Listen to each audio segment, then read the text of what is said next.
반갑습니다. 대한스포츠학회와 비욘드에서 진행하는 스포츠학 시리즈, 오늘은 종합격투기 부상에 대해서 알아보는 시간을 갖도록 하겠습니다. 먼저 출연자분들 소개해 드리겠습니다. 제 옆에는 고려대학교 의료원 성형외과 교실의 유희준 교수 나오셨습니다. 유희준 교수는 악안명부, 재건술 및 외상의 전문가시고요.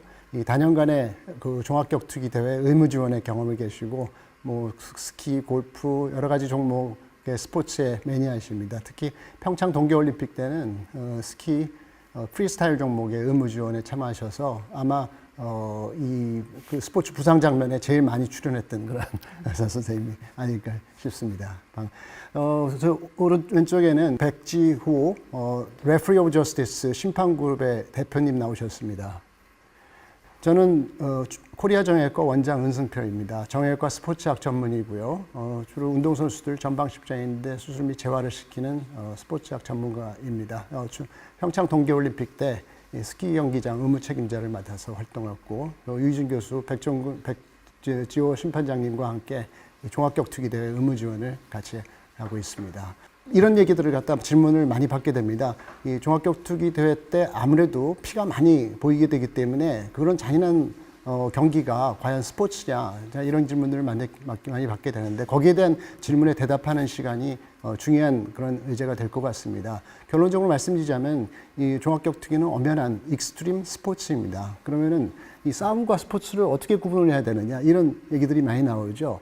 이 싸움은 그 룰이 없는 거죠. 규칙이 없이 어떤 감정적인 그런 목적을 가지고 그걸 투기 종목이 일어난다면 그건 싸움이 되는 것이고, 정해진 규칙 내에서 이 승부를 가리게 되면 그것이 스포츠가 되는 것이죠. 물론 격투기 대회 때 여러 가지 부상을 일어나긴 하지만은, 제가 그 선입견으로 가졌던 격투기 대회와 실제로 그 대회에 참여하면서 느낀 것은 이게 굉장히 절제된 그런 스포츠 행위라는 것을 갖다 알게 되었습니다. 그러면은 이 룰을 적용을 함으로써 이 어떤 부상이 컨트롤되고 그 부상을 제어하는 것이 이 스포츠학적인 그런 의미라고 볼 수 있는 거죠. 그런 면에서 오늘 어떤 기술들이 어떻게 행해지는지를 잘 알고 나면은 이게 피가 좀 난다고 해서 그냥 단순히 잔인한 그런 스포츠가 아니고, 굉장히 그 경기력과 어떤 훈련과 그런 것들이 그 결과를 이끌어내는, 그리고 부상을 예방할 수 있는 그런 고난이도의 익스트림 스포츠라는 것을 여러분들이 알 수 있게 될 것 같습니다. 그래서 먼저 백지호 심판장님께서 이 종합격투기 대회가 어떻게 이루어지고, 어떨 땐 용어도 조금 헷갈리는 부분인데 그 부분을 설명을 드리고, 어떤 기술들이 행해지고 어떤 부상들이 나는지 거기에 대해서 개요를 설명드리는 시간을 먼저 갖겠습니다. 안녕하십니까. 레프리 오브 저스티스의 백지호 심판위원장이라고 합니다. 저희는 독립심판팀으로서 약 여러 개의 작고 큰 대회의 심판팀 업무를 맡고 있습니다. 아까 원장님께서 말씀해 주신 대로 MMA 경기에 대해서 우선 좀 설명을 좀 먼저 드리고, 그리고 진행을 하도록 하겠습니다. 우선은 이제 MMA, 종합격투기 혹은 이종격투기라고 말씀하시는 분들이 많은데, 우선은 종합격투기와 이종격투기가 무엇이 다른지 좀 설명을 드리고 넘어가도록 하겠습니다. 자, 우선은 종합격투기는 뭐 타격기, 그러니까 입식격투라든지 복싱이라든지 여러 가지에서 올 수 있는 어떤 타격기 공격과, 그 다음에 레슬링 기술들, 뭐 클린치라든지 혹은 레슬링 에서 올 수 있는 뭐 태클이라든지, 그 다음에 유술기, 아까 말씀하셨던 주짓수에서 올 수 있는 어떤 관절기라든지 그 이외의 어떤 유술기 등 뭐 룰에 허용되는 정해져 있는 룰에 허용되는 모든 격투 기술을 사용해서 정해져 있는 룰 안에서 룰을 충분히 지키면서 경기하는 현대 이제 격투 스포츠의 한 장르라고 보시면 되겠습니다. 그럼 이제 여기서 이제 많이 말씀을 하시는 게, 이종격투기는 그럼 무엇이냐?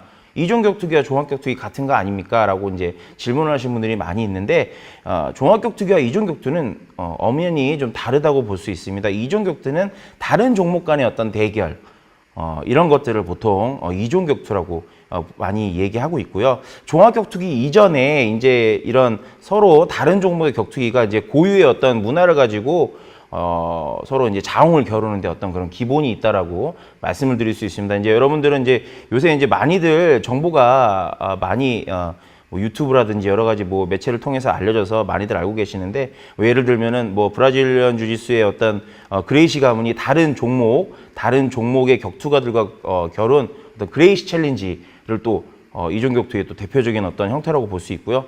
또 그 예전에 이제 극진가라데 창시자이신 고 최배달 선생님께서 다른 무술가들과 또 겨뤘던 어떤 방식, 또 유명한 어떤 결투로서는 이제 무하마드 알리, 20세기 최고의 복서 무하마드 알리와 일본의 아주 유명한 프로레슬러인, 세계적인 프로레슬러인 안토니오 이노키의 대결을 아주 대표적인 이종격투기의 형태라고 볼 수 있습니다. 보통 이제 경기장의 형태를 좀 말씀드릴 수 있겠는데요. 지금 이제 팔각형의 이제 옥타곤이라고 부르는 이런 케이지 형태, 오늘도 이렇게 케이지 안에서 이렇게 진행을 하고 있는데, 이런 케이지 파이팅을 이제 원래는 대중적인 어떤 경기장의 형태는 아니었습니다. 뭐 서구권이라든지 이런 곳에서 보통 케이지 파이팅을 하는 단체들만 주로 이제 사용을 했는데, 현재 빅리그인 UFC라는 단체에서 이 옥타곤 케이지 파이팅을 아주 선풍적으로 큰 인기를 주면서 지금은 대부분의 종합격투기 단체들이 현재의 이 옥타곤 케이지를 사용을 많이 하고 있습니다. 하지만 이제 옥타곤 케이지, 이게 팔각형의 형태를 이룬 어떤 케이지 형태 말고도 또 다른 형태의 케이지가 있는데, 바로 이제 원형, 콜로세움이라고 뭐 많이들 불리고 있는 이 원형 케이지의 형태를 또 볼 수가 있습니다. 이 원형 케이지는 이제 뭐 사용하는 단체가 많지는 않지만, 미국의 이제 벨라토르라는 MMA 단체와 싱가포르의 원 챔피언십이 이 원형의 케이지 형태를 다루고 있습니다. 그 다음에 가장 많이 알고 계시는 사각링, 양쪽에 4개의 포스트가 기둥이 돼서 링의 형태를 이루고 있는 사각링을 볼 수가 있는데, 뭐 아직까지도 여러 입식 격투기에서는 사각링을 당연히 사용을 하고 있고요. 기본적으로 국내에서 케이지 형태를 띄면서 경기를 잘 이끌고 있는 큰 대회사들이 이제 몇 대회가 있는데, 뭐 첫 번째로는 뭐 여러분들 잘 알고 계시는 로드 FC라는 또 대회가 있고요. 그 다음에 이제 AFC라는 엔젤스 파이팅 챔피언십이라는 대회, 그 다음에 현재 우리가 지금 프로그램을 지금 진행하고 있는 WGFC라는 큰 메이저, 현재 세계 국내에서 이 단체가 국내 MMA계를 이끌고 있습니다. 뭐 이외에도 뭐 더 비스트 챔피언십이라는 TBC라는 또 단체도 있고요. 그 이외에 뭐 젠틀맨 플러 FC라는 부산에서 지금 현재 경남권에서 크게 이끌고 있는 단체, 그 다음에 지금 다시 부흥을 이끌려고 열심히 노력하고 있는 TFC라든지 여러 좋은 단체들이 국내 MMA 대회를 이끌고 있습니다. 그 이제 국외 대회로는 뭐 국내 이제 국내의 어떤 단체에 영향을 많이 주면서도 또 국외에서 빅리그로서 우리 선수들이 많은 꿈을 또 꾸고 진출을 노리고 있는, 잘 아시는 UFC라는 또 대회가 있고요. 그 다음에 이제 벨라토르 MMA, 조금 전에 그 원형 케이지를 채택해서 사용하고 있는 벨라토르 MMA, 그 다음에 싱가포르의 원 챔피언십. 뭐 좋은 소식으로는 어제 우리나라 국내 이제 익스트림 컴뱃에 소속돼 있는 김재웅 선수가 1위에 마틴 능구엔이라는 패더급 랭킹 1위 선수를 또 승리로 이끌었고, 또 옹래훈 선수가 라이트급 챔피언 벨트를 어제 획득을 했습니다. 그래서 뭐 이제 국내에도 많이 알려지고 있는 그런 챔피언십 대회고요. 아까도 말씀드린 뭐 일본의 라이진 FF가 또 있도록 하겠습니다. 러시아의 뭐 A10이라든지 인도의 브레이브 CF라든지 뭐 국외에도 여러 유수의 단체들이 경기를 진행을 하고 있습니다. 뭐 이제 평균적인 체급들이 있는데, 보통 이제 남성부 같은 경우에는 총 이제 플라이급에서 무제한급 120.2kg 이상까지 가는 어떤 이런 9개 체급을 보통은 많이 이제 체급을 채택을 하고 있고요. 여성분은 아톰급에서 패더급까지 이제 5개 체급을 이제 채택을 하고 있습니다. 보통 근데 이 체급은 대회사마다 조금씩 차이가 있다라고 좀 말씀을 드리고 싶습니다. 또 이제 그 저울에 따른 허용 오차를 채택하는 기준도 대회사마다 차이가 있다라고 좀 말씀을 드리고 싶습니다. 우선은 기본적으로 국내 대회 이 MMA 경기는 아까도 원장님께서 말씀해 주셨다시피 스포츠적인 룰을 분명히 가지고 있고, 또 익스트림 또 격투 스포츠로서의 그 선을 지키기 위해서 기본적인 어떤 룰, 그 다음에 대회사마다 디테일한 룰들이 있는데 보통 공통적으로 대부분 좀 사용하는 룰들에 대해 잠깐 좀 설명을 드리도록 하겠습니다. 우선은 국내 대회 룰에서는 우선 앞면으로 가는 팔꿈치 공격을 좀 전면적으로 좀 금지를 하고 있는 상황이고요. 그 다음에 이제 그라운드에서의 4점 포지션이라고 합니다. 이제 두 발바닥 이외에 또 다른 포인트 2개를 짚어서 그라운드로 이제 판정이 날 때 앞면에 대한 팔꿈치, 그 다음에 무릎 공격, 흔히 이제 4점 니킥이라고 하는데요. 이제 얼마 전에 이제 WGFC에서 4점 니킥에 대한 어떤 이슈도 있었고, 뭐 이런 금지되는, 공통적으로 금지되는 룰들이 존재하고 있습니다. 그다음에 이제 또 이제 뭐 기본적으로 MMA 경기는 던지기, 매치기 이런 공격들이 테이크다운으로서 허용이 되고 있고, 그라운드에서의 관절기, 뭐 조르기, 초크, 뭐 이런 것들이 공격을 공통적으로 허용을 하고 있습니다. 경기의 이제 승부를 결정짓는 이제 요인으로서는 물론 이제 레프리가 경기를 말리는 레프리 스톱 RSC를 보통 이제 많이 MMA에서 보실 수가 있는데, 그 이외에도 이제 케이지 닥터, 어떤 선수의 부상의 정도에 따라서 케이지 닥터에게 경기를 할 수 있는지에 대한 어떤 의사를 물어보고, 또 케이지 닥터의 결정에 따라서 경기를 진행을 하는지 혹은 스톱을 시키는 어떤 닥터 스톱이라는 또 제도가 또 있고요. 또 스스로 상대방의 몸을 손을 2번 이상 두드려서 경기를 포기하는 의사라든지, 바닥을 두드리거나 혹은 말로써 탭이라고 얘기해서 경기를 포기하는 어떤 그런 의사를 나타내는 요인들이 있습니다. 그래서 그걸 통해서 또 혹은 경기가 승부가 나지 않고 라운드 끝까지 갔을 때 판정을 지어내는, 판정으로서 경기의 승부를 결정짓는 어떤 그런 요인들을 보고 있습니다. 이어서 그 종합격 투기 기술에 대한 그런 지금 말로 설명하기 어려운 부분이 네네네네. 있습니다. 실제로 시연을 해주시고 거기에 네네네. 따른 기술적인 면, 그 다음에 금지된 기술, 반칙, 네네네. 그리고 거기에 따른 그런 부상의 위험도, 이런 네네네. 걸 설명해 주시면 좋을 것 같은데. 네네네. 지금 뭐 아까 말씀해 주신 대로 뭐 대부분들 많이 알고 계시지만 기본적으로 좀 허용되는 기술들과, 그 다음에 현재 국내에서 이제 금지되고 있는 어떤 기술들, 그 다음에 서브미션의 기본적인 어떤 형태라든지 이런 것들을 좀 간단하게 보여드리고 좀 설명을 드리고, 또 거기에 따른 부상에 따라서 또 원장님하고 또 말씀을 또 나누면서 이렇게 하도록 하겠습니다. 좀 전에 말씀드린 대로 MMA 경기에서 이루어지는 기본적인 어떤 기술에 대해서 간단하게 시연 및 좀 부가 설명을 좀 드리고 이렇게 진행하도록 하겠습니다. 시범에는 저희 국내 MMA 1세대인 슈퍼코리안 백종건 선수였지만 지금은 심판으로서 메인 심판으로서 활동하고 계시는 백종건 심판님이 도와주시겠습니다.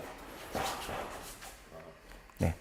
자, 우선은 첫 번째로 이제 좀 어떤 그런 공격 형태에 대해서 좀 간단하게 좀 설명을 드리고 지나가자면, 기본적으로 펀치와 킥이 주로 이루어지는 타격기 형태를 볼 수 있고, 그다음에 두 번째, 그다음에 상대방을 바닥에 넘어뜨리거나 이렇게 할 수 있는 혹은 케이지로 밀어붙여서 클린치 및 테이크다운의 형태를 또 볼 수 있고요.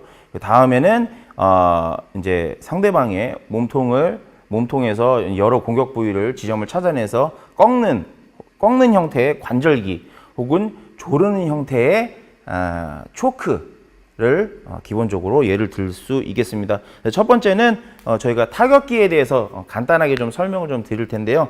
우선은 타격기는 뭐 잘 아시겠지만 상대방에게 펀치나 혹은 킥으로서 공격을 가하는 형태를 볼 수가 있고요. 첫 번째 이제 가장 많이 알고 있는 스트레이트, 그렇죠? 그다음에 훅, 그다음에 어퍼컷. 네. 잘 아시겠지만 스트레이트는 상대방 정면을 공격해서 안면부나 혹은 바디를 쳤을 때는 복부 쪽을 바디 스트레이트로 공격하는 형태를 볼 수가 있고요. 훅은 상대방의 측면, 멀리 떨어져서는 안면부도 공격할 수 있는 형태를 가지고 있습니다. 그다음에 어퍼컷도 마찬가지, 보통 기본적으로 턱을 공격을 많이 하나 턱 바디 블로우로 복부를 공격할 수도 있고요. 멀리선 롱훅으로 롱 어퍼로 턱을 노려볼 수도 있겠습니다. 그다음에 몸통을 공격하는, 보통 이제 붙은 상태에서 몸통을 공격하는 바디 블로우 혹은 바디 훅, 후려치는 바디 훅 정도로 또 볼 수가 있겠고요. 자, 다음은 펀치는 뭐 대부분 이런 걸로 하게 되고, 그다음에 여러분들이 이제 많이 이제 보시게 되는 UFC에서 볼 수 있는 팔꿈치 공격들이 있는데, 팔꿈치 공격으로는 여러 형태를 볼 수가 있습니다. 기본적으로 여러분들이 많이 볼 수 있는 수평 형태로 회전해서 치는 팔꿈치 공격 형태를 볼 수 있는데, 이 팔꿈치 공격이 사실은 굉장히 좀 위험하기도 하고 날카로운 어떤 공격성을 가지고 있습니다. 그래서 팔꿈치로 공격했을 때 뭐 이런 볼에 맞아서 정말 강한 타격으로 맞으면은 골절이 나기도 하고, 그 이외에는 피부가 찢겨져서 크게 벌어지는 커트 형태를 볼 수도 있고요. 눈을 정확하게 맞게 되면은 심한 경우에는 뭐 안구 부분이 굉장히 큰 데미지를 입게 되거나 뭐 이 안아골절이라고 하는 또 골절상을 또 입을 수도 있고요. 뭐 여러 가지 좀 큰 데미지를 얻을 수가 있습니다. 다음 이제 이 팔꿈치 공격은 사실 국내에서 이런 위험성 때문에 금지를 하고 있는 대회사들이 많이 있고요. UFC에서도 허용은 하고 있지만 반칙으로 보는 상황들이 있는데요. 바로 버티컬, 수직으로 팔꿈치로 내려 찍는 형태입니다. 뭐 이런 경우에 이렇게 정수리를 직접적으로 공격한다든지, 혹은 상대가 엎드려 있는 상태에서 후두부 부위를 팔꿈치로 정확하게 내려치게 되면은 이건 이제 제 경험상 이제 말씀드리는 건데, 우선은 후두부 부분을 팔꿈치로 정확하게 내려쳤을 적에 안구가 돌출되는, 크게 뭐 정확하게 적출되는 것까지는 아니어도 어느 정도 충격을 입고 돌출되는 그런 부상까지 저는 이제 직접적으로 눈으로 본 적이 있고요. 그래서 그런 부분들이 굉장히 걱정이 많이 되는 그런 큰 금지되어 있는 그런 공격으로 팔꿈치 공격 중에서도 볼 수 있겠습니다. 다음 킥이 있습니다. 킥이 있는데 뭐 여러 가지 킥이 많이 있습니다. 잘 알고 계시는 로우킥. 자, 반대로 차볼까요? 자, 로우킥. 로우킥의 공격 부위는 이렇게 허벅지 부분이, 무릎 바로 위에 허벅지 부분이 될 수 있겠고요. 그 다음 미들킥은 자, 몸통. 반대로 미들킥. 몸통 부분을 공격해서 복부, 장기 부분에 직접적으로 충격을 주거나, 혹은 이렇게 갈비뼈에 골절상을 줄 수도 있는 그런 강한 공격으로 볼 수도 있겠습니다. 그 다음에 저희가 이제 잘은 안 되지만 헤드킥이 있는데 하이킥으로 머리 부분을 이렇게 자, 머리 부분을 이렇게 공격하는 거 있는데, 뭐 너무 잘하시겠지만은 뇌에 직접적으로 충격이 가고 안면부 머리 쪽으로 바로 충격이 가기 때문에 뭐 심한 어떤 뇌진탕을 일으키는 경우도 있더라고요. 뭐 제가 의학적으로는 뭐라고 잘 설명을 드릴 수 없으나, 눈으로 어떤 경험상 큰 충격을 주고 선수가 약 한 뭐 3개월, 6개월 이상씩 쉬어야 되는 일도 생기기도 합니다. 이 부상으로 인해서. 그래서 굉장히 뭐 아주 강력한 킥으로 볼 수 있겠고요. 그러면 헤드킥이 지금 금지되어 있는 건가요? 아닙니다. 헤드킥 당연히 허용이 되어 있는데, 네. 그만큼 아주 뭐 각이 크고 동작이 큰 만큼 강한 파워와 또 한 방에 선수를 쓰러뜨릴 수 있는 그런 큰 데미지를 줄 수 있는 그런 공격이라고 말씀드리고 싶습니다. 그다음에 이제 요새 이제 유행하는 킥으로서는 오블리크 킥과 그다음에 카프 킥을 이제 들 수가 있는데요. 오블리크 킥 같은 경우에는 상대방의 무릎을 직접적으로 발바닥으로 밀어서 밟아서 가동 범위의 반대 방향으로 이렇게 큰 충격을 주게 됩니다. 그래서 후방 십자인대를 전부 다 뭐 파열시킨다든지, 큰 데미지를 줘서 무릎 부분에 직접적인 상해를 입힐 수 있다라든지, 어떤 그런 공격을 또 볼 수 있겠고요. 그다음에 카프킥 같은 경우에는 아까 로우킥을 저희가 잠깐 보여드렸는데요. 로우킥이 보통 허벅지 부분을 노려서 공격을 한다라고 하면, 카프킥은 이제 다른 말로 낮은 로우킥이라고도 하기도 하는데, 낮은 레그킥이라고 하기도 하는데, 종아리 부분을 이렇게 로우킥 형태로 걷어차서 충격을 주는데 굉장히 아픕니다. 굉장히 아프고, 이게 제가 잘 모르겠지만은 저희가 이제 아는 바로는 비강이라고 하는 부분을 직접적으로 타격을 주어서 데미지를 많이 쌓게 한다고 하는데, 이 카프킥이 왜 굉장히 위험하면서도 굉장히 효과가 좋은 공격이냐면, 로우킥은 사실 큰 힘이나 이런 파워에 있어서 큰 차이가 나지 않는 이상은 여러 번 공격을 해야지 데미지가 쌓이는 반면에, 카프킥 같은 경우에는 고통을 바로바로 전달해 줄 수 있거나, 아니면은 단 몇 방으로 부어오르게 만든다든지, 제대로 맞으면은 이런 또 데미지를 줄 수가 있습니다. 그래서 요 선수들이 전략적으로 많이 사용을 하고 있습니다. 뭐 그 이외에 이제 금지되어 있는 기술로서는 예전에 사실 이제 우리나라가 처음 초창기 MMA 시절 때 프라이드의 영향을 많이 받아서 이제 상대방의 머리를 축구공처럼 걷어차는 사커킥, 그 다음에 상대방의 안면부를 도장처럼 찍는다고 해서 발바닥으로 스탬핑 공격을 예로 들 수가 있는데 현재 이 공격은 국내에서는 거의 허용하고 있는 대회사가 없습니다. 뭐 굉장히 큰 부상을 가져오기도 하고요.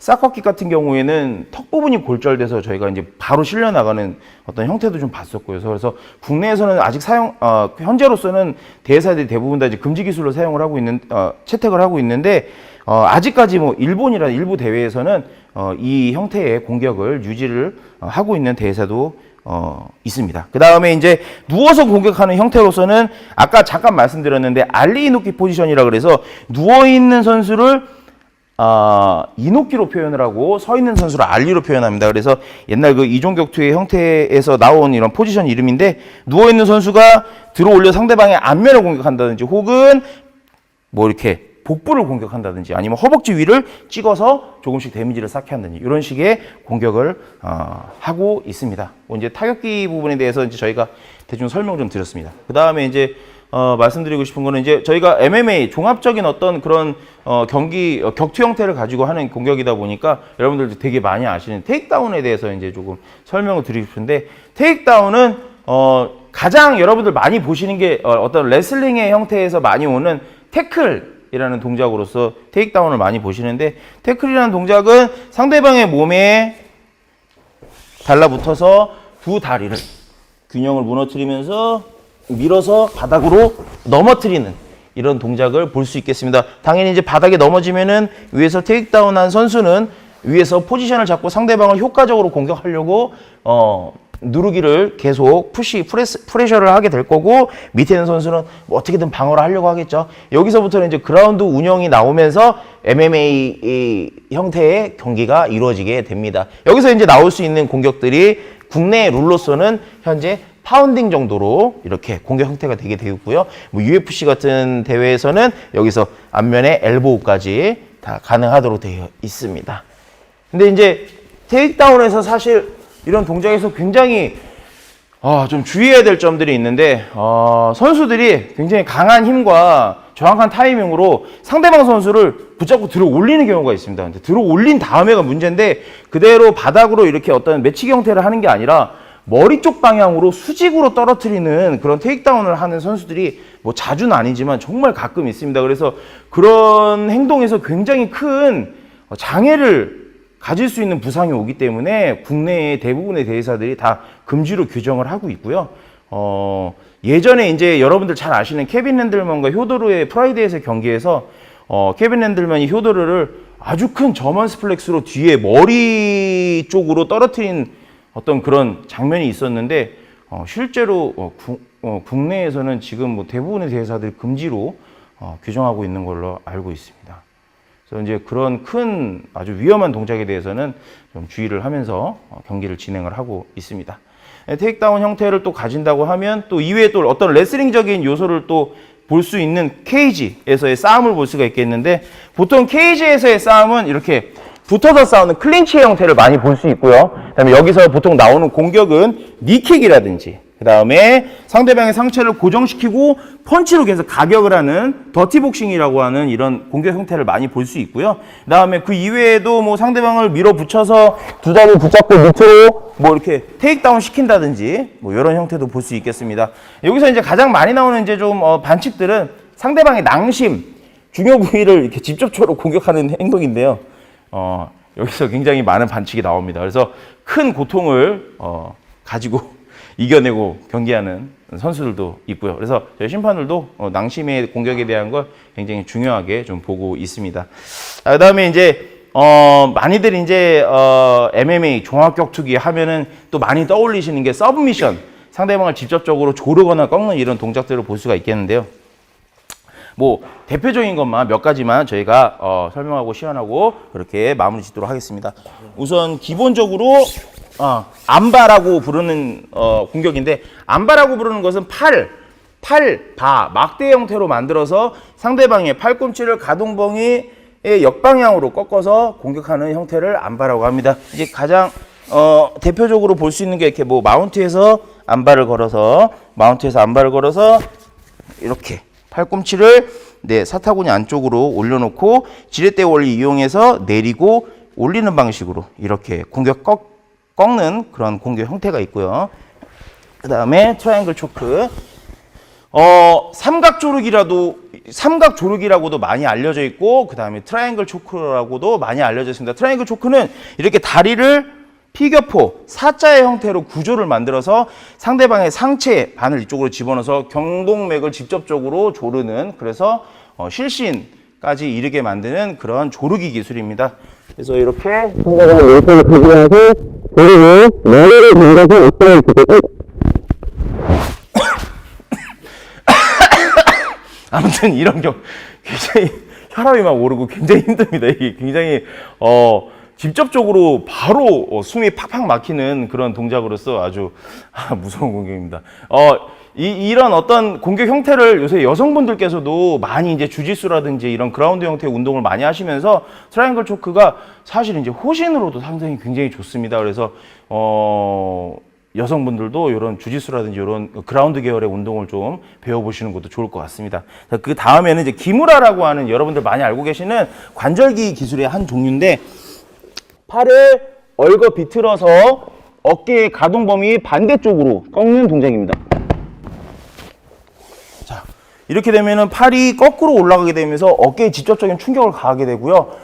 예전에 이제 사쿠라바라는 그 일본의 선수가 아주 대표적으로 헨조 그레이시라는 그레이시 가문의 유명 선수가 있는데 어깨를 완전히 비틀어서 부셔버린 그런 경기가 또 있었습니다. 그래서 그런 경기도 있었고요. 뭐 굉장히 강한 공격이라고 볼 수 있겠습니다. 그래서 보통 이제 상체에서 나올 수 있는 기술을 이 세 가지를 가장 기본적으로 대표적으로 많이 보고 있고요. 그다음에 하체 기술. 자, 하체 기술은 이제 앵클락. 반대. 자, 앵클락. 다리를 그립을 만들어서 이렇게 고정을 시키고 아킬레스건 부위와 앵클 쪽 중간 사이를 이렇게 겨드랑이 위쪽에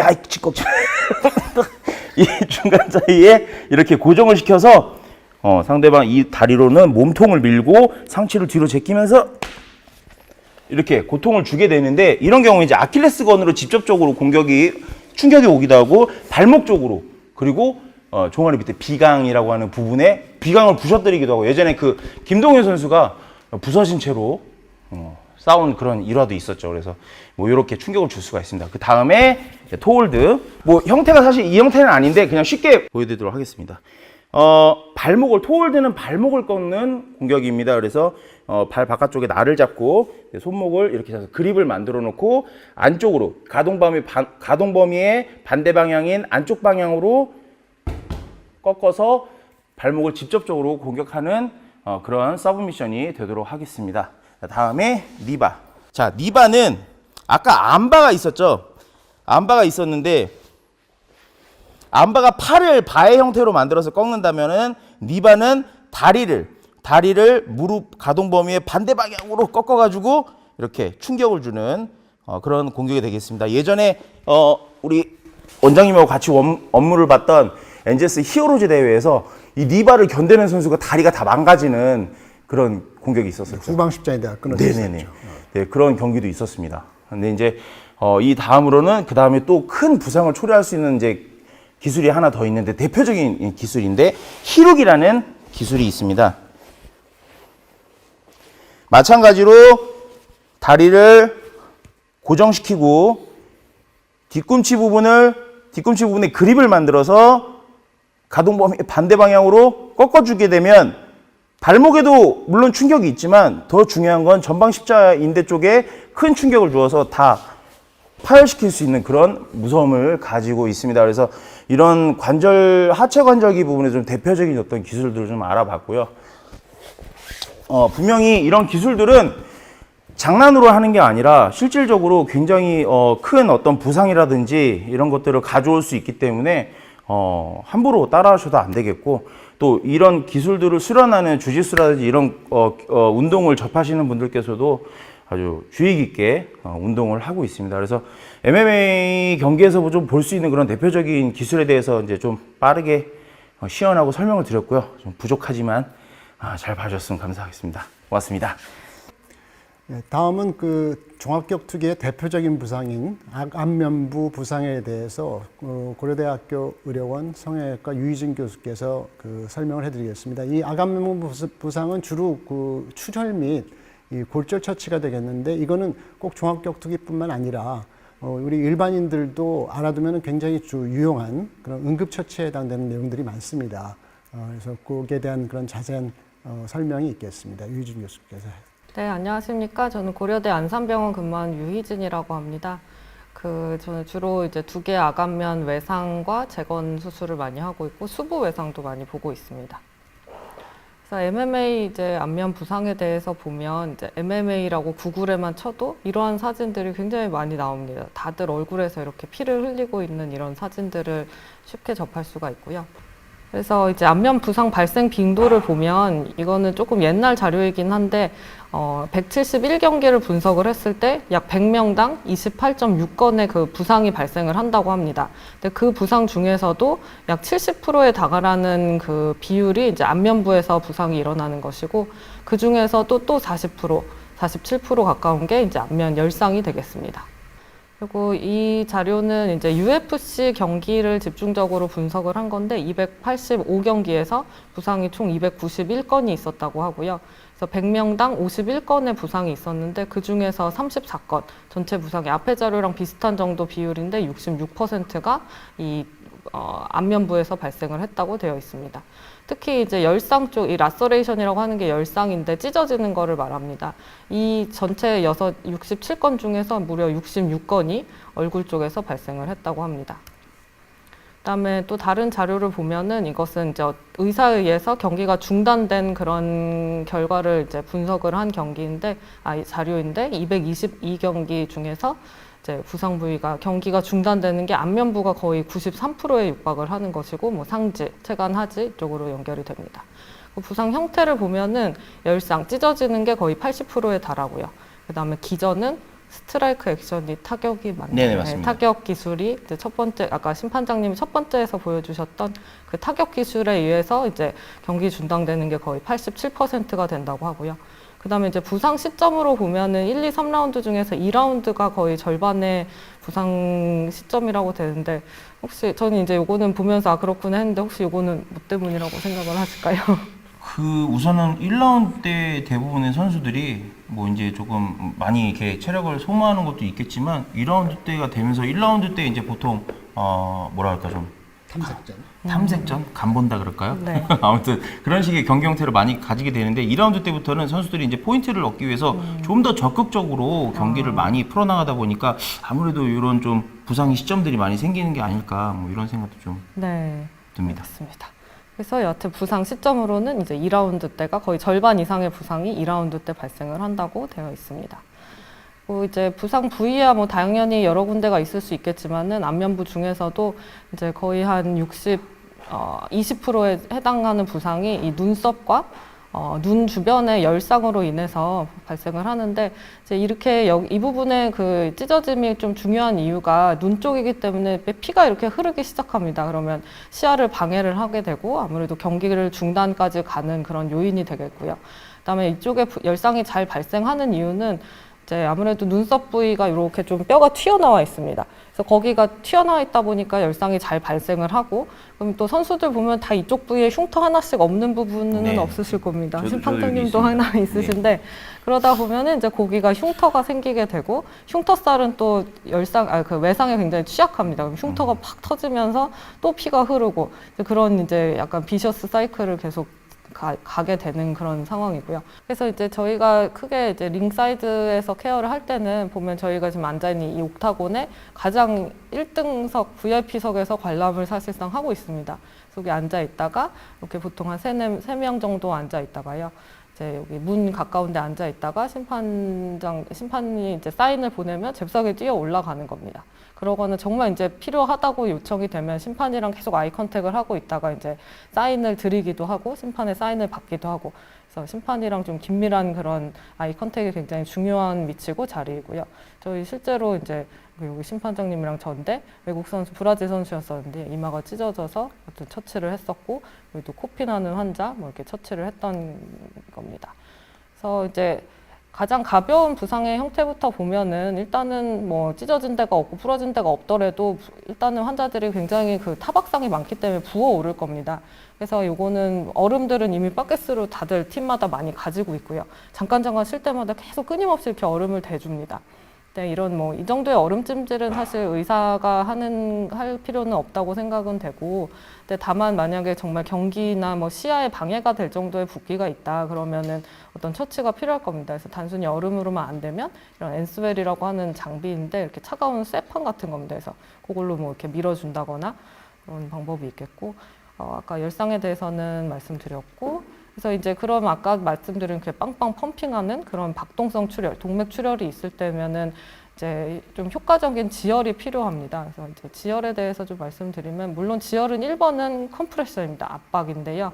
이제 동맥 쪽에 출혈이 있을 거라고 생각이 되면 물론 그 출혈 부위를 압박하는 게 1번이지만 이제 그 메인이 되는 동맥을 찾아서 그쪽을 메인 루트를 일단 좀 차단을 할 필요도 있겠습니다. 그래서 얼굴 쪽으로 들어오는 거는 크게 3가지가 있는데요. 이건 이따 실습하면서 보여드리도록 하겠습니다. 위치만 잠깐 보시면 여기 측두 동맥이라고 해서 귀 앞에 있는 동맥, 그다음에 얼굴 동맥이라고 해서 이 얼굴 중간으로 들어오는 이 동맥이 제일 큰 동맥 2개가 되겠고, 다들 아시는 이 경동맥 이렇게 3개가 있겠습니다.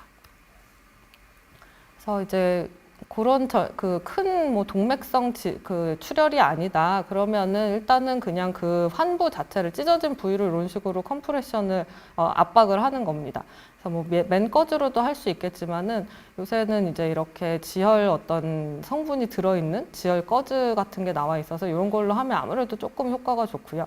그다음에 에피네프린이라고 하는 거는 국소 그 혈관을 수축하는 효과가 있는 약물인데 요거를 적셔서 이렇게 거즈를 대서 압박을 해주면 그래도 피가 줄줄 흐르는 것을 일시적이나마 막을 수가 있는 것 같습니다. 그래서 지혈이 되면은 이제 피가 계속 나더라도 사실 뭐 축구 경기나 이렇게 뭐 거즈를 갖거나 하면 굉장히 지혈이 효과적으로 되겠지만 이 MMA에서는 이런 것들이 허용이 되지가 않습니다.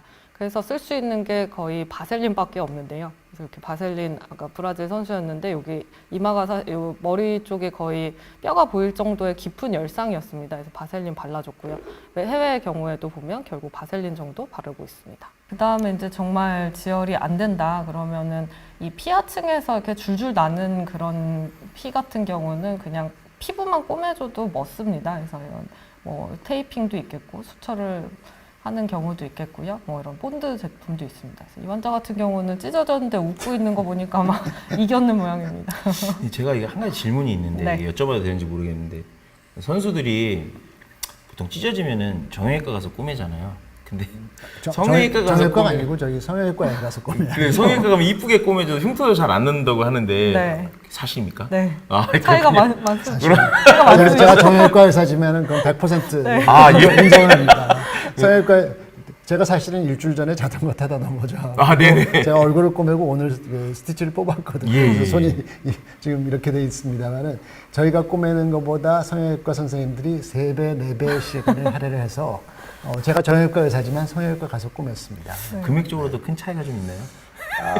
그 부분은 차이가 있을 수가. 근데 기본적으로 이 외상에 의한 그런 봉합은 다 보험 적용이 네. 되기 때문에 아, 네네네. 수가가 다 기본적으로는 똑같습니다. 수가는 똑같다고. 네. 아, 좋은 정보 감사합니다. 네. 앞으로 선수들 바로 성형외과로 보내는 걸로. 성형외과 가셔야 됩니다. 네, 그래서 지금까지는 이제 그 컷에 대한 지혈에 대해서 설명을 드렸고, 이제 그 다음에는 비강출혈입니다.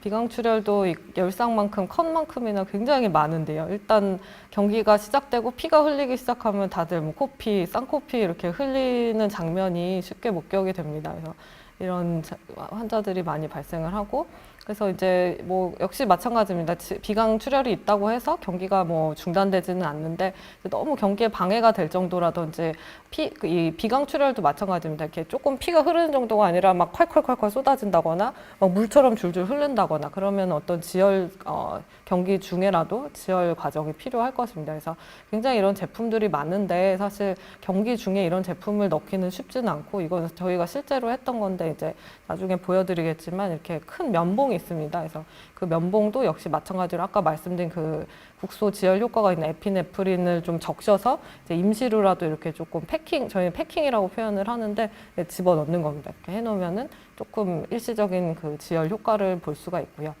그 다음에 이제 이런 환자들이 또 발생을 합니다. 경기 중에. 그래서 이거는 어디 찢어진 데도 없는데 계란처럼 이렇게 혹이 막 생기는 거죠.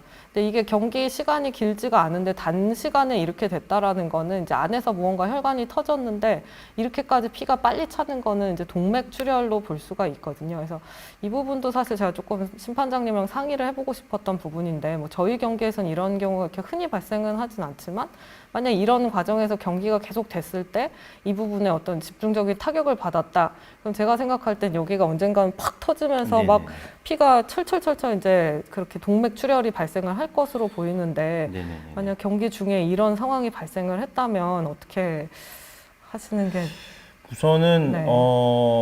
해외 시합의 사례를 봤을 때 사실 이런 어떤 상황을 안고 경기하는 선수도 흔히 볼 수 있었거든요. 네.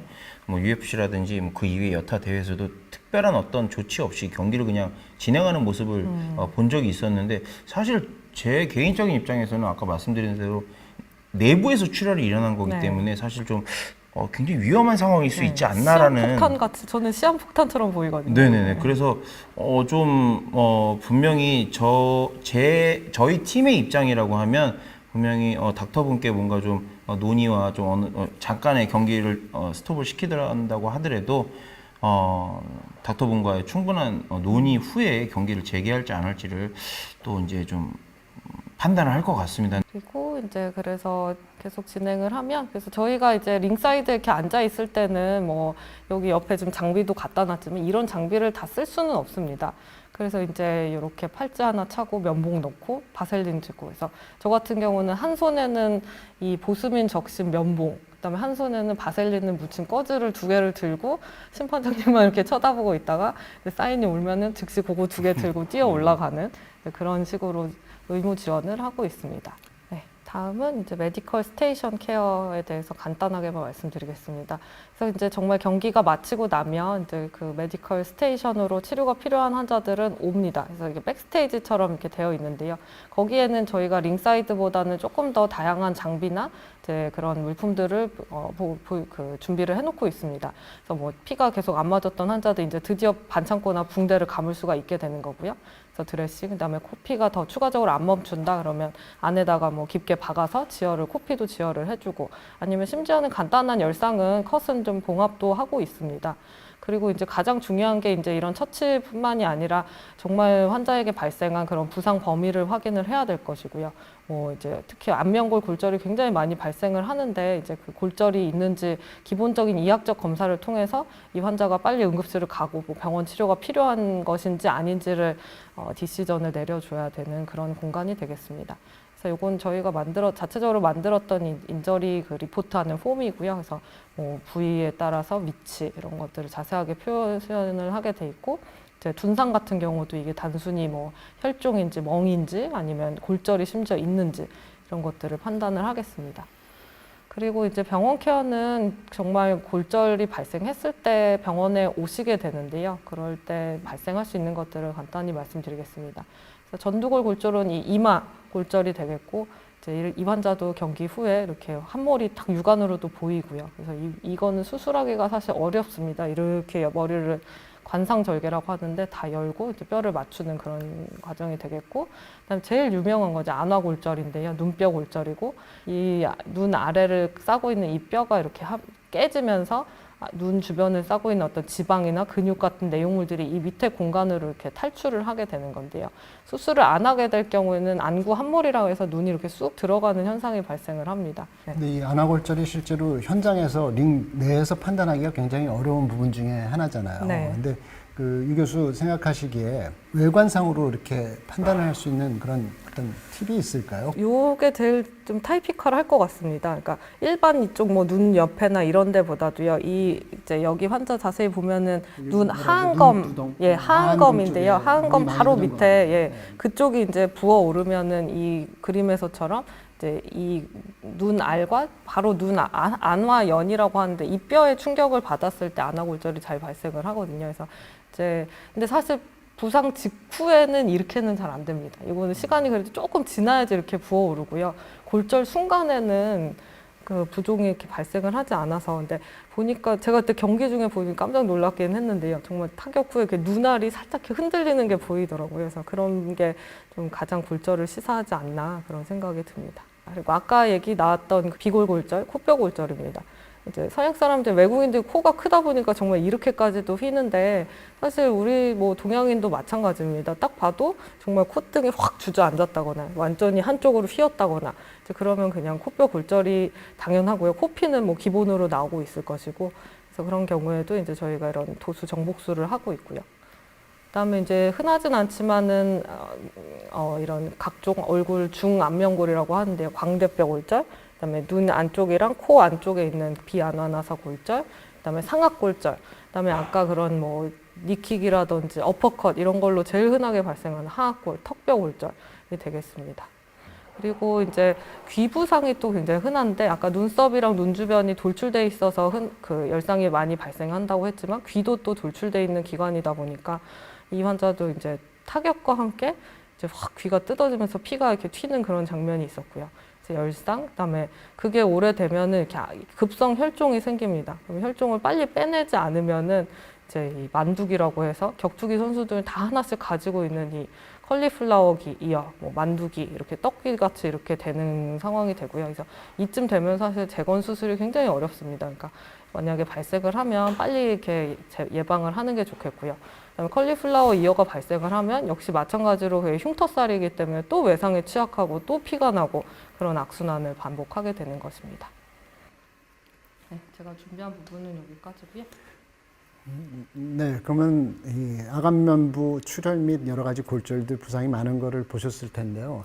이 부상만 보면은 사실 이렇게 위험한 경기가 어떻게 진행되느냐 이렇게 생각하실지 모르겠지만은 제 느낌으로는 역시 피가 많이 나는 그런 종목이긴 하지만은 실질적으로 정말 더 중요한 그런 생명을 위협하는 외상은 생각보다 종합격투기가 적습니다. 그래서 지금 국내 경기단체에 제도화된 그런 경기단체 경기에서 사망사고는 한 번도 없었던 걸로 이렇게 지금 기록이 돼 있고, 그 다음에 뭐 사지마비라든지 이런 거의 중상에 해당되는 부분은 오히려 적은. 그러니까 뭐 역시 부상은 많긴 하지만은 그런 치명적인 그런 부상에 대한 리스크는 생각보다 높지 않다는 거를 그거 조금 말씀드리고 넘어가는 게 좋겠고요.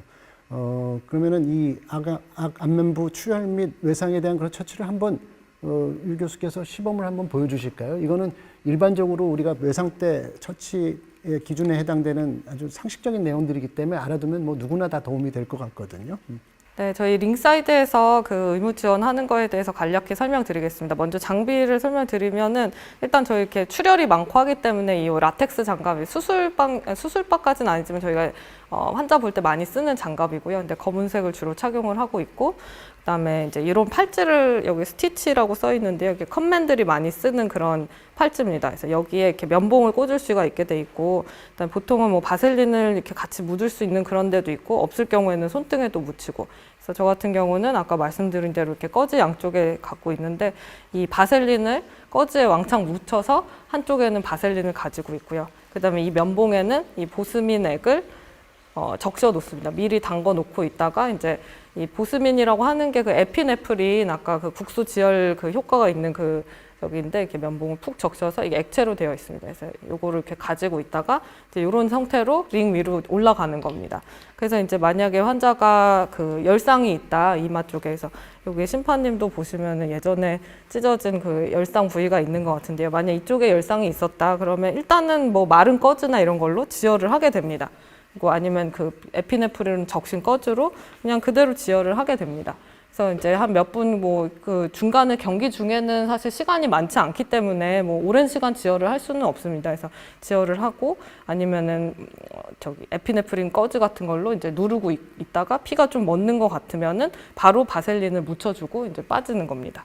그리고 만약에 이제 흔하진 않지만 아까 말씀드린 그런 동맥 박통성 출혈이 있다.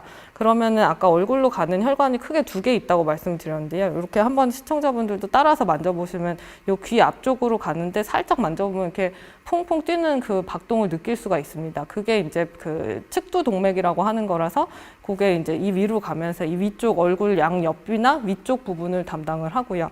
그래서 이제 이쪽에 이마나 눈썹 쪽에 열상이 자주 발생을 할 텐데 아니면 그 이쪽 부분에서 정말 박동성 출혈이 크게 있다 그러면은 이제 이쪽을 지그시 이제 눌러줘서 그 펄스가 안 느껴질 정도로 지혈을 같이 해주면 되겠습니다. 그다음에 두 번째는 그 안면 동맥이라고 하는데요. 보통 턱이랑 이 하악각인데 턱각이랑 턱끝 사이에 한 중간 지점쯤에서 이제 이렇게 지나가는 그 안면 동맥이 있습니다. 그래서 그게 이제 중안면부랑 얼굴 하악 쪽이나 그쪽을 담당을 하고 있어서 역시 시청자분들도 살짝 만져보시면 이쪽으로 지나가는 그 이렇게 펄스가 그 맥이 느껴지실 겁니다. 그래서 그 부분을 이제 딱 차단을 해서 이 두 개만 차단을 해도 얼굴 쪽에 되게 효과적으로 그 동맥은 차단을 할 수가 있습니다. 그리고 아까 그 슬라이드에는 사실 경동맥이 나왔는데요. 이렇게 해보시면 이 빗장 근육 다 아실 건데 그쪽 쯤으로 해서 이제 팡팡 뛰는 경동맥을 차단을 하면 사실 머리로 가는 모든 혈관이 차단이 되는 겁니다. 그래서 정말 심한 뭐 출혈이 발생을 한다 그러면 경동맥까지 눌러도 괜찮긴 하겠지만요. 그런 일은 잘 발생해서도 안 되겠고 잘 하지는 않을 것으로 생각이 됩니다. 그래서 이제 그 정도 되겠고, 그 다음에 흔한 게 열상 다음으로 이제 비강 출혈이 굉장히 흔합니다. 비강 출혈은 보통은 뭐 코피 나면 이렇게 뒤로 제끼고 여기를 누른다고 하는데 사실 이쪽을 눌러서는 크게 효과는 없고요. 여기는 뼈기 때문에. 그래서 이제 저희는 이렇게 면봉을 여기 준비를 하고 있고 보스민 적신 그 에피네프린을 적신 이렇게 큰 면봉을 준비를 하고 있습니다. 그래서 보통 만약 피가 난다 그러면 피가 나는 쪽 비강에다가 이 그 면봉을 찔러 넣게 되는데 이제 잘 모르시는 분들은 이 방향으로 넣을 수가 있습니다. 근데 이 방향은 그 코뼈 밑이기 때문에 사실 크게 효과가 없고 넣게 되면은 이 비강 안쪽의 구조물이 보면 이렇게 이런 방향으로 들어가거든요. 그래서 이 방향이 아니라 약간 이 방향으로 집어넣어야지 효과적인 지혈이 되겠습니다. 그래서 일로 넣으려고 그러면 막 더 아프고 막 환자가 굉장히 괴로워하면서 피도 잘 멎지 않고 그래서 약간 이쪽 방향으로 양쪽으로 이렇게 찔러 넣어주면 생각보다 이 큰 면봉이 다 효과적으로도 들어가면서 지혈이 잘 되는 편입니다. 이상으로 오늘 대한스포츠학회와 비욘드에서 진행한 종합격투기 소개에 대한 내용을 마치도록 하겠습니다. 보시다시피 종합격투기가 상당히 위험한 종목이긴 하지만은 우리가 지식과 경험을 동원을 하면은 부상률도 낮출 수 있고 훨씬 더 안전한 그리고 재미있는 그런 경기를 진행할 수 있다는 것을 알아보게 되었습니다. 오늘 재밌으셨나요? 오늘? 이런 자리에 초대해 주셔서 너무 감사드리고 오늘 현재 저희가 업무를 맡고 있는 WGFC 경기는 코로나 사태 때문에 온라인으로서 이제 그 아프리카 TV에서 그다음에 유튜브에서 이렇게 방송을 하고 있습니다. 그래서 이제 그것도 온라인이나 그거를 통해서 또 볼 수도 있고 이제 나중에 이제 조금 어떤 좀 제약이 조금 상황이 좋아져서 풀리고 나면 분명히 경기장에서도 오셔서 재미있게 즐기실 수 있을 겁니다. 또 저희도 이렇게 열심히 의무 지원을 하고 있으니까 조금 더 선수들이 이렇게 아까 원장님 말씀하신 것처럼 안정적인 마음과 조금 더 편안한 마음으로 경기에 임했으면 좋겠고요. 또 빨리 코로나가 이렇게 조금 안정이 되면 이제 슬슬 10월, 11월에 경기가 몇 개 있는 걸로 알고 있는데 경기가 재개가 돼서 또 저도 오늘 익힌 이런 기술을 조금 더 중심적으로 보면서 이제 이럴 때 이렇게 다치는구나 하면서 더 안전한 그런 의무 지원을 할 수 있을 것 같습니다. 굉장히 유익한 시간이었습니다. 오늘 그 스포츠학회에서 주관하는 그런 행사이니만큼 이런 부분들의 그 중요성에 대해서 단지 저희가 봉사활동만 하는 것이 아니고 어떤 이런 스포츠학을 통한 그런 스포츠 경기력 및 그런 전반적인 그런 향상을 목표로 하고 있다는 부분들을 갖다가 여러분께서 주시해 보셨으면 좋겠다는 생각입니다. 대한스포츠의학회 비욘드 WGFC 화이팅! 화이팅!